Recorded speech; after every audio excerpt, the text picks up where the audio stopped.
Real ఎస్టేట్కి ఎట్టి పరిస్థితుల్లోనూ డోకా లేదు. ఓకే. అయితే మనం ఎప్పుడు అనుకునే సామెత ఒకటి ఉంది, ఇనుము కూడా తుప్పు పడుతుంది అన్నట్లు.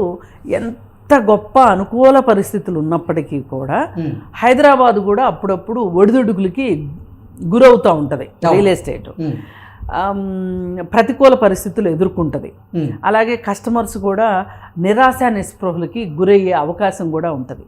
ఒక్క హైదరాబాద్ అనే కాదు, ఏ బిజినెస్ అయినా ఇలాంటి సమస్యలు ఉంటాయి. కొన్ని విపత్కర పరిస్థితులు ఇవి రాజకీయ నాయకులు తీసుకునే నిర్ణయాల వల్ల కావచ్చు, అలాగే ఆర్థిక పరిస్థితులు తారుమారు అవడం వల్ల, ఆర్థిక వ్యవస్థ కాస్త కుదేలవటం వల్ల, ఇలా రకరకాల ఫ్యాక్టర్స్ రియల్ ఎస్టేట్ మీద పడతాయి. అయితే ఇప్పుడు గత 3 సంవత్సరాల నుంచి, ఇంకా గట్టిగా మాట్లాడుకుంటే 2 సంవత్సరాల నుంచి హైదరాబాదు కాస్త గందరగోళం పరిస్థితిలో ఉంది రియల్ ఎస్టేట్ విషయం. కానీ ఇది తాత్కాలికం.